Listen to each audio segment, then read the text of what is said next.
Hi, I'm Sandy Rae for the Say It Now campaign for Tobin Brothers. There is someone really special that I would like to say it now to. Let's go meet her.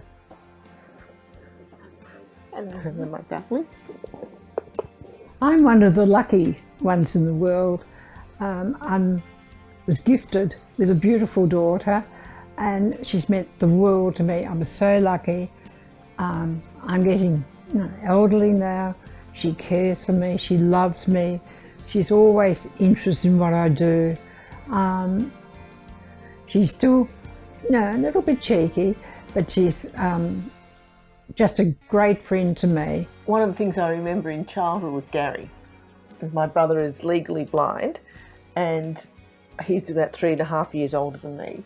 And apparently I used to give him merry hell when we were growing up. Is that right?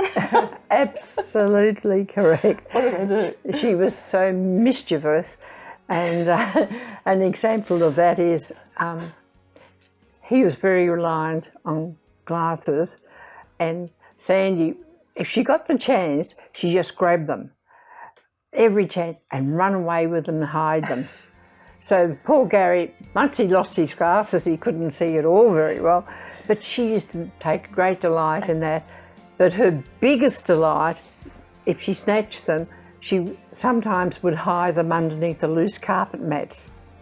And then someone might walk up the passage and crunch, there's his glasses gone again.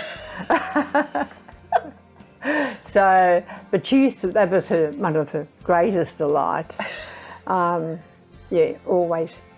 But she was just adorable, dear little girl, and she had freckles on her face and she was so cute.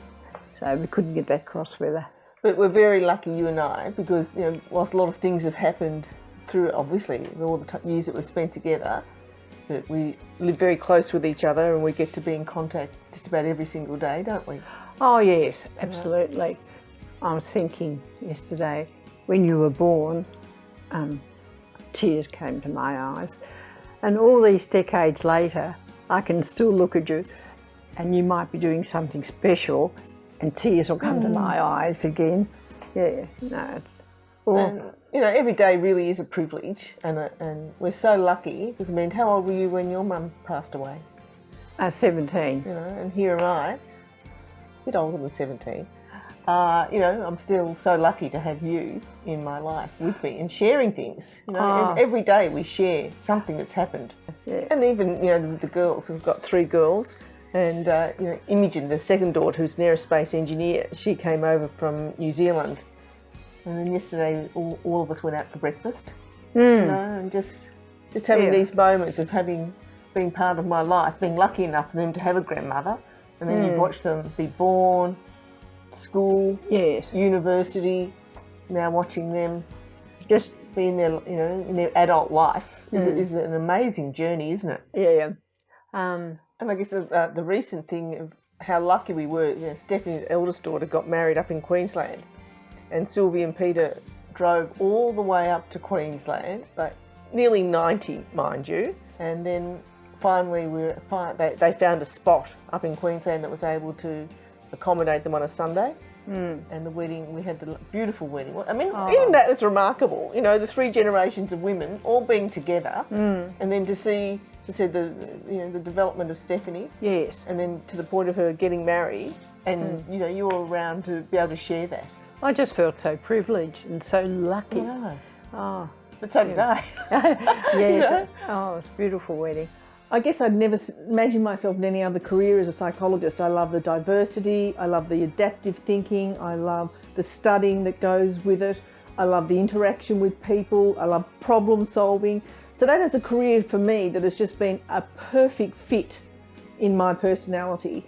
But in between I've had a really, lots of diversions in between. And one of those diversions was having a role, or landing a role, in a film called Puberty Blues with Bruce Beresford. And one of my girlfriends had just completed a film with him, and he was in Melbourne casting for Puberty Blues, and asked me, would you like to meet Bruce Beresford? And I went, oh, how wonderful. The worst that I could do is make a dick of myself. I can read English, I can read a script, I have no idea how to act or anything like that, but I'll get to meet Bruce.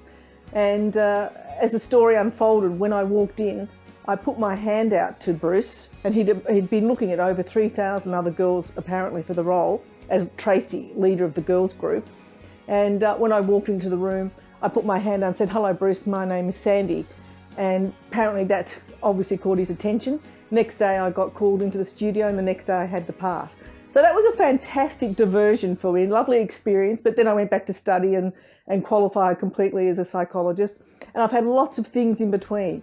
And, right behind me, not right behind me, actually front and centre, always has been the support of my mother. So lucky to have a woman in your life, for me, this long. I've been so lucky to have a mother, who's a mentor and understands the girls, understands me, that we can swap and talk and share stories, just of our daily events. I mean, and so many people don't have that opportunity. And I'm forever grateful that I've been able to have that opportunity. So it's an immeasurable, it really is an immeasurable amount of love and care and I guess intimacy of your life that a mother provides. And, I guess looking what you do for me, if only I can share half of that in turn with my girls. If my girls spoke about the way and feel the way I feel about Sylvie, I would be that's job done. I'd be very thrilled. Yeah, that's lovely. And I've loved every minute of doing it, to be honest.